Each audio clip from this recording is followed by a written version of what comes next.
volví a casa, volví a contactar por Zoom con mi amigo el físico experimental y me lo confirmó. Si a mí me dices que en el universo hay 11 dimensiones, me parece muy bien, me dijo, pero yo no tengo ninguna manera de comprobarlo ni de refutarlo. Pero entonces nos estamos saliendo de los límites de la ciencia, le dije, porque hasta donde yo sé, el método científico define como conocimiento científico aquel que es susceptible de ser falsado, es decir, aquel sobre el que es posible aplicar un mecanismo o un experimento que pueda llegar a desmentirlo. El hombre me miró con cierta resignación y me dijo que ese era el lugar en el que nos encontrábamos. Esa es la reflexión central, que está en los límites de la ciencia, una visita al acelerador de partículas más grandes del mundo, que es este pequeño librito, y yo me alegro que sea cortito, porque la cantidad de ideas que hay adentro de este libro es para que uno le explote la cabeza, y a mí me pasó un poco. Y estamos con su autor, Javier Argüello. ¿Cómo estás, Javier? Muy bien, y muy contento de estar aquí. Muchas gracias por la invitación. Días intensos nos han tocado, ¿ah? Nos han tocado días intensos, sí. El domingo a la noche fue dormir un rato y empezamos de nuevo. Sí, bueno, con Javier nos encontramos en Puerto de Ideas. Él estuvo también ahí participando de un par de actividades que vinculan este libro con este otro, 4 cuentos cuánticos. Que esto es ficción, pero tiene bastante que ver con este otro porque los acompañan estos relatos las preguntas básicas que tienen que ver con la ciencia y que están acá, ¿no? Y que nos preguntan en ¿cuánto podemos conocer? Quizás esa es la pregunta que está detrás de todo. ¿Cuánto podemos conocer y hasta dónde llegamos con la manera que tenemos de conocer hoy día y que desde la revolución científica, diríamos desde el siglo XVII hacia adelante, nos montamos a un caballo, especialmente los varones, desde una mirada muy patriarcal, voy a entrar a eso después, diciendo, ahora vamos a tener todas las herramientas para conocer el mundo y para poder dominarlo. Y luego eso duró hasta principios del siglo XX, cuando aparece la física cuántica y dicen, mire, la verdad es que... Y hasta ahí nomás. No tanto. No tanto. Cuéntame, primero, Javier, tu interés por meterte en estos temas que tienen que ver, que cruzan la ciencia y la literatura. A ver, mi sensación desde muy pequeño, y por eso, si se puede encuadrar en algún género, mi literatura sería ficción fantástica. Porque desde muy pequeño mi sensación, o sea, siempre me llamó mucho la atención la idea de que diéramos por sentado que esta realidad que tenemos alrededor es una sola, y única para todo el mundo, y objetiva, y todas estas características que le atribuimos, ¿no? Entonces, cuando me encontré con la teoría cuántica, una teoría que desde la ciencia, que es el conocimiento oficial en nuestra cultura, que decía que por ahí no era tan así, me llamó muchísimo la atención. Entre otras cosas porque casa muy bien con el trabajo del escritor. Un escritor cuando construye un relato lo que hace es tomar un conjunto de elementos y ordenarlos en torno a un punto de vista concreto. Sin ese punto de vista no toma sentido ese conjunto de hechos. Y lo que viene a abrir la puerta hacia ese lugar, la teoría cuántica, es que el punto de vista del observador juega en cómo es esa realidad observada. Entonces, cuando encontré que la ciencia hablaba de estas cuestiones, me pareció interesante explorarlo en términos de relato oficial que defendía esta idea, ¿no? A mí lo que me parece fascinante de este momento de la ciencia, y hay muchos libros muy interesantes, me imagino que leíste El verdor terrible de Labatut, que a mí me encanta ese libro porque creo que es un libro en donde esta soberbia humana científica se topa con la realidad y hace crisis. Totalmente. Uno puede pensar que la construcción del método científico, claro, sin duda, ha sido muy eficiente a la hora de hacernos avanzar en términos de conocimiento y de herramientas para mejorar la calidad de vida de las personas, sin duda. O sea, uno piensa solamente en medicina, por ejemplo, exacto, ¿no? Exacto. Pero luego deja otro montón de conocimiento afuera, como los conocimientos que vienen de los pueblos originarios, de las tradiciones. Estoy pensando, por ejemplo, en este ejemplo que siempre me encanta dar, de la médica china que llevaba 30 años trabajando contra el paludismo con medicina tradicional china, y recién en el 2015 le dieron el Nobel, porque recién en el 2015 Occidente pudo entender lo que ella estaba haciendo, ¿no? Totalmente. Entonces hablemos también de esa crisis, porque tú, aparte de tu trabajo, es conversar con científicos y científicas, y ese momento en que estamos hoy día donde la humanidad se ha tenido que pegar un cabezazo contra su propia soberbia. Totalmente. A ver, como bien dices, estos dos libros están muy conectados. En el pequeñito, digamos, es ensayo puro y duro, y lo que intento hacer en el de ficción, en los 4 cuentos cuánticos, y que he hecho en otros también, es ilustrar narrativamente algunos de estos postulados para que no sean simplemente explicaciones intelectuales, sino que los podamos vivir, digamos, en situaciones humanas concretas y cotidianas. ¿Con qué nos estamos chocando? Yo creo que excede bastante el campo de la ciencia. El campo de la ciencia es uno de los síntomas del camino que hemos decidido recorrer. Me parece que lo que está pasando es que los grandes relatos que componen la civilización occidental, la fe en la ciencia, la fe en la razón, la fe en la democracia, bueno, una serie de cuestiones que nacieron en el comienzo de nuestra civilización hace 2000 años, están encontrándose con que cumplieron su ciclo. Que esto no debería ser dramático, salvo que los finales no nos gustan mucho, porque nos enfrentan a lo desconocido. Sabemos lo que se está terminando, pero no sabemos lo que va a venir. Y somos malos para la incertidumbre. Esa incertidumbre no nos es muy cómoda. Entonces, claro. Estamos en un momento y creo que las posturas que estamos viviendo en muchos ámbitos de la experiencia tan exacerbadas tienen que ver con que este desconcierto nos da miedo y nos aferramos a cualquier cosa que nos dé una cierta seguridad y la defendemos a rajatabla para no sentirnos tan perdidos como en el fondo estamos, ¿no? Me parece que yo entiendo una civilización o una cultura como un conjunto de relatos compartidos. Y cuando esos relatos empiezan a desdibujarse, esa cultura empieza a resquebrajarse, esa comprensión común del mundo. Y es lo que creo que está pasando en este momento, y que es un momento interesante, pero según cómo lo vivas, también inquietante y que da un poquito de susto, ¿no? Pero ¿sabes qué me pasa? Es que cuando estaba leyendo esto, pensaba en que, de nuevo, ese relato masculino, científico, duro, ¿no? En donde se supone que podemos trabajar esta fantasía de la objetividad, que es lo que ha hecho, ¿cierto? El pensamiento científico de decir, ok, vamos a construir espacios donde podamos tener control de cada uno de los elementos para poder probar ciertas cosas. Es un momento en la historia de la humanidad. Pero luego, antes de eso, había otras maneras de conocer. Y no solo antes, durante, en otros lugares del mundo. Claro. Exacto, sí, se trata de entender que esta es una manera que no sé si la elegimos, ahí lo que estás diciendo tiene matices sutiles, pero matices... Claro que sí. Yo, por ejemplo, no creo que sean los científicos los que han decidido que la mirada científica sea la preponderante en nuestra época. Sí, por supuesto, al establecerse esas reglas, ellos se sienten como cómodos dentro de ellas. Pero no sé si fue la comunidad científica la que eligió que todos como civilización escogiéramos este camino. Creo que la elegimos un poco entre todos. De hecho, en otros libros trabajo un poco cuál fue el recorrido de Occidente, por qué nos fuimos... ¿Por qué cuando empezamos a pensar que lo que no era racional era peligroso? Sospechoso, claro. Sí. ¿Por qué empezamos? Y hay explicaciones, y hay explicaciones muy lindas de qué pasó en la Edad Media cuando el Renacimiento retoma ideas platónicas y aristotélicas de que la razón puede ser la guía, en un momento en el que la Iglesia nos impidió acceder a lo sagrado por nuestros propios medios, y dijo, no, solo pueden acceder a través del canal de la Iglesia. Y Dios ya nombró todas las cosas al crearlas, así que el poder del creador de la palabra ya no corre. Entonces nos quedamos tan afuera de ese juego que dijimos, bueno, si hay reglas de los dioses, entonces tiene que haber reglas de los seres humanos. Y parece que tienen que ver con la razón, dijo Platón en un momento. Así que vamos a decidir que lo que más nos hace humanos es lo racional. Todo esto, por supuesto, no es una decisión consciente, pero es muy lindo ver cómo ha ido ocurriendo para que lleguemos a este momento. A este momento, ¿no? Claro, y además me dieron muchas ganas de leer ese libro, vamos a buscarlo.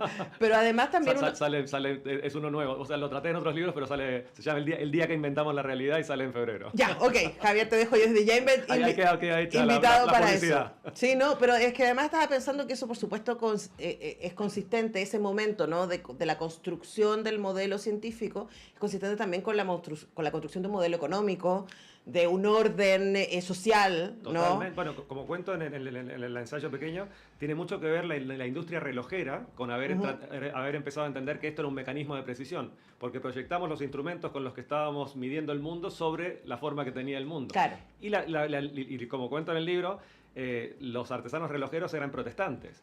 Y no es casualidad que esta manera de medir y calcular el mundo surja de un credo que también fue, bueno, el libro de Weber, de la ética protestante, claro, del espíritu del capitalismo, o sea, que genera toda una cosmovisión que afecta a muchas áreas de la experiencia, no solo al conocimiento científico, ¿no? Claro, pero lo que sabemos ahora, y que de hecho tú dices en los límites de la ciencia, es que quedamos cortos. Y yo pensaba también dos cosas, ¿no? Dice una cosa muy linda, que finalmente lo que tenemos es experiencia, y la experiencia siempre y únicamente es objetiva. Y esa experiencia la compartimos a través del lenguaje, y el lenguaje se nos queda corto. Todo el tiempo. Todo el tiempo. Y el de la matemática también. Claro, entonces ahí voy a este camino porque cuando estaba leyendo 4 cuentos cuánticos, pensaba en que, claro, dijiste recién que a ti te interesaba hacer este cruce, ¿no? De cómo estas ideas, estos desafíos que tenemos hoy día filosóficos respecto a la ciencia, pueden trasladarse a nuestro cotidiano, a nuestra manera en que nos vinculamos. Pero yo pensamos, lo hacen todo el tiempo. Tú lo que haces es ponerlo, pero nosotros todo el tiempo estamos en la subjetividad. Exactamente. Bueno, lo que intento hacer en cada uno de los 4 cuentos se ilustra alguna de las maneras en las que la conciencia proyecta realidad sobre el mundo, sea entre el pasado y el presente, sea entre la ficción y la realidad, sea entre el sueño y la vigilia, sea entre las realidades paralelas que conviven. Por ejemplo, en el primer cuento, una fiesta de reencuentro de estudiantes luego de 30 años, que supongo que muchos hemos asistido alguna vez, o por lo menos hemos sido invitados y hemos decidido no ir porque nos impone un cierto respeto. Lo que pasa en esas reuniones es que hay unos adultos que se reencuentran, pero al mismo tiempo hay unos niños que están... Entonces, cuando a mí me tocó asistir, dije, esto es maravilloso, acá hay dos tiempos jugando al mismo tiempo. Claro. Entonces, me parecía una linda situación para ilustrar el cruce de dos temporalidades en un mismo espacio. Y todos los ¿qué hubiera pasado si? ¿Qué hubiera pasado? Sí. Que me parece muy lindo también, porque esa es una pregunta que cruza, o sea, de nuevo, el método científico, en estas condiciones, este es el resultado. Luego, ¿y qué pasa si cambian las condiciones? Ceteris paribus, entonces hay la expresión esta latina que viene a decir algo así como, dejando de lado todo lo demás, claro, lo que yo digo es como yo lo digo. Es como, sí, pero eso es una trampa bastante grande, ¿no? Claro, ahora... Estaba pensando, a propósito de lo que decías al inicio, ¿no? Que estamos en un momento de crisis, sí, de... Fe podría ser una palabra, efectivamente hay una cosa religiosa, pero también la crisis democrática que estamos teniendo en Argentina, en Estados Unidos. Acá te puedo poner una conversación con Wiki, el estado de las cosas esa acá. Más larga y de noche. Pero efectivamente hay un tema que tiene que ver con los valores, y esto te lo pongo como hipótesis. Frente a esta incertidumbre, parte importante de la población lo que hace es agarrarse a quien le venda niveles de certidumbre, aunque sepamos que sean falsas. ¿No? O sea, estoy totalmente de acuerdo. Estaba pensando en esta caricatura, ¿no? De las ovejas mirando a este aviso del lobo, el contraje que dice, las voy a comer. Por lo menos está diciendo la verdad. Totalmente. ¿No? Entonces estaba pensando en Milei, en Trump, en Bolsonaro. Sí. Acá en Chile tenemos también nuestros personajes de ese estilo. ¿Y cómo sientes tú que poder abrazar esta incertidumbre y abrazar la subjetividad puede ayudarnos a construir sociedades más complejas y democráticas? Porque la democracia es súper compleja. Yo creo que ese es el problema. Es muy compleja, es poner de acuerdo muchos puntos de vista y ayuda mucho saber que hay muchos puntos de vista, que no hay uno solo como punto de partida, ¿no? Decías que una crisis de fe, y creo que te referías a la crisis de la fe religiosa. También. Pero es que la fe en la ciencia también es una fe. Sí, sin duda. Yo me doy cuenta a veces, charlando con científicos, físicos o neurocientíficos, como en cualquier otra disciplina, hay gente más dogmática y gente más abierta. Y con la gente más dogmática, cuando cuestionás alguna de las posibilidades de alcance de la ciencia, se ponen muy mal porque le estoy tocando su fe. Eso es lo que me he ido dando cuenta en esto. Y su identidad. Exactamente. Y es lo que nos está pasando a todos. Claro. Que nos están cuestionando nuestras fes y nuestras identidades, y nos crispamos muchísimo, y como bien dices, cualquier discurso del que creo que más o menos me puedo agarrar, y me aferro como a un clavo ardiendo, porque por lo menos ahí tengo algún tipo de seguridad. ¿Qué sería lo más saludable? Que pudiéramos vivir la incertidumbre, compartirla, decir, hey, yo tampoco entiendo tanto. Y si yo le digo, a veces en una de mis facetas soy profesor, a mis alumnos a veces les digo, yo tampoco estoy tan seguro de cómo es la estructura clásica o cómo funciona la estructura del aparato narrativo.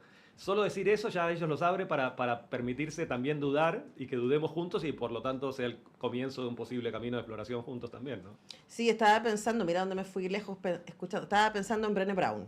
No sé si conoces a Brené Brown, que es esta investigadora social que trabaja sobre todo las emociones. Sí. Y mi psicóloga en algún momento de mi vida me mandó a ver el TED sobre vulnerabilidad. Totalmente. Y fue... Esa es la palabra clave, ¿eh? Exactamente. Vulnerabilidad. Entonces ahí voy, porque estamos, o sea, de nuevo, y vuelvo a la ciencia y vuelvo a estos científicos, ¿no? Esta idea de que en algún momento estuvimos tan seguros. Y parte de la crisis tiene que ver con que, parece que todo esto que nos sostenía, estoy pensando final del siglo XIX, principio del XX, crisis, nada era como pensábamos que era. Que nace la teoría de la relatividad y la teoría cuántica, pero también nace el inconsciente con Freud, también nacen las vanguardias estéticas negando la racionalidad. Digo, en todos los ámbitos empezamos a decir, parece que esto es más complejo que una verdad clara y objetiva, totalmente. Claro, y ahí aparece entonces la idea de vulnerabilidad, y como en este mismo contexto, ¿cierto?, de certidumbre religiosa, científica, económica, teníamos guardada la vulnerabilidad también como una mala palabra, ¿cierto? Somos fuertes, podemos conquistar el mundo, podemos ser millonarios, podemos. Salimos de repente y nos encontramos desnudos frente a la complejidad del mundo. ¿Qué hace la literatura ahí?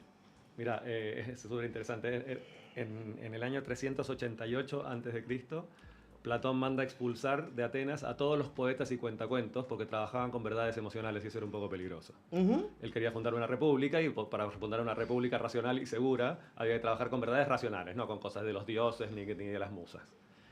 Ahí nace nuestra civilización. ¿Qué hacen los escritores? Me preguntas, tratar de volver a conectar con la verdad que se encuentran. Es muy interesante porque un argumento puede discutir contra otro argumento, pero una historia no puede discutir contra otra historia.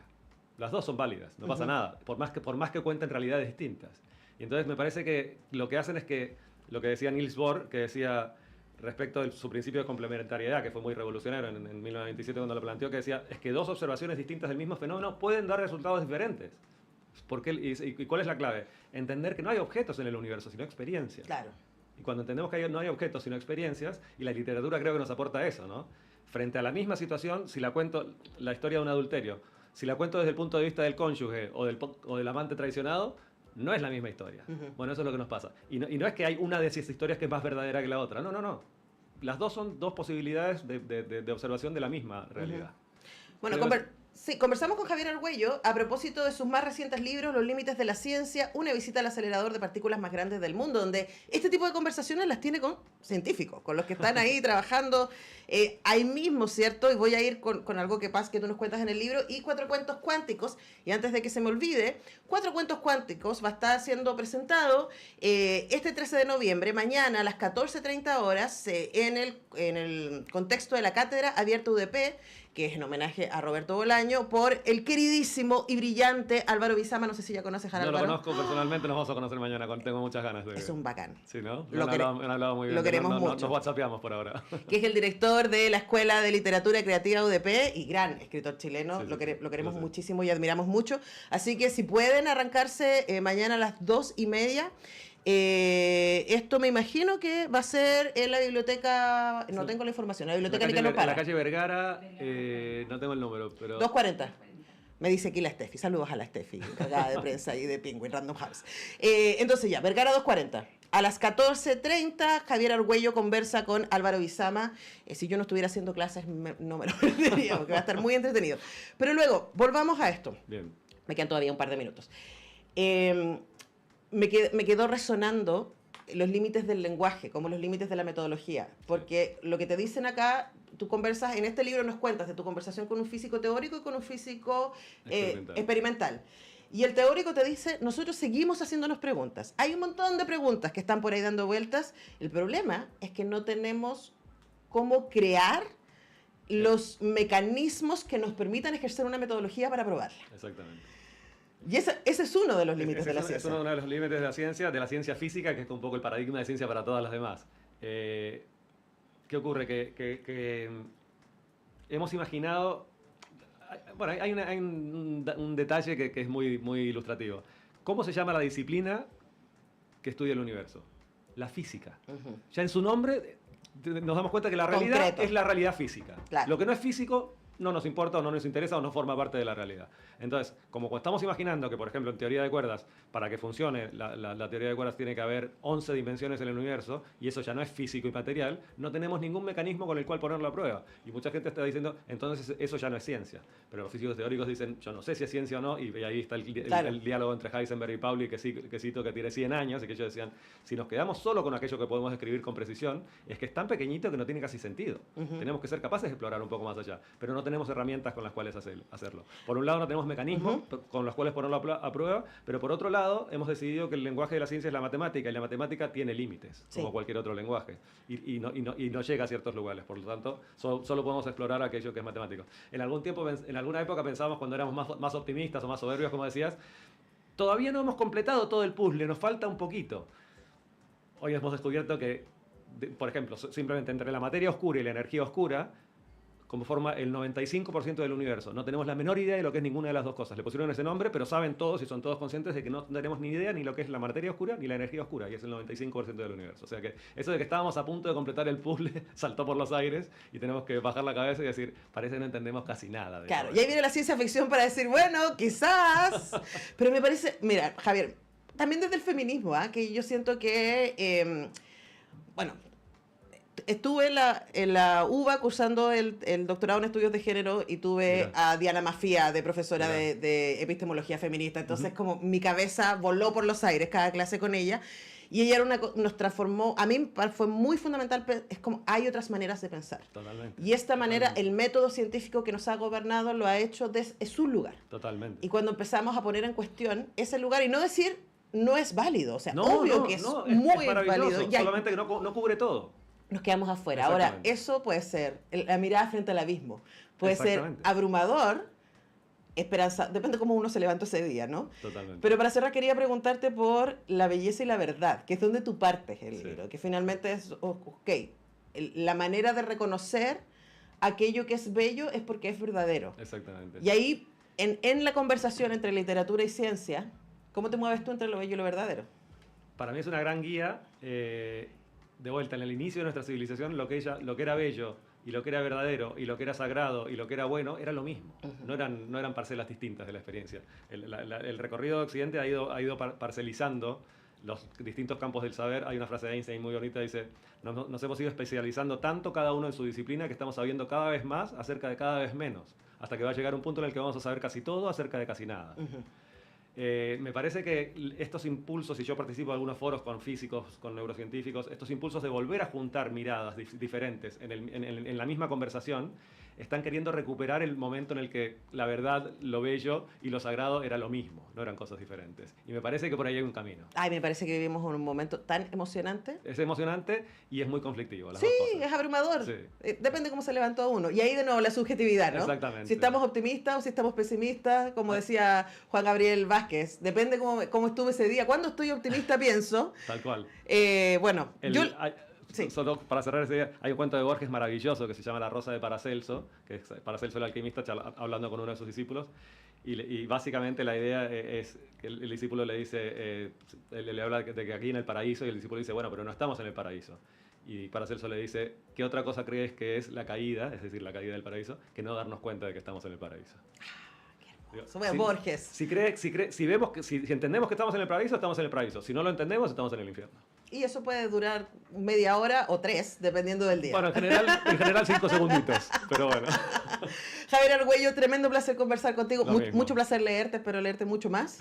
Así que nos estaremos encontrando con tu próximo libro. Muchísimas gracias, Antonella. Cuando vengas a Chile, nosotros tenemos que ir rápidamente a la pausa y ya regresamos.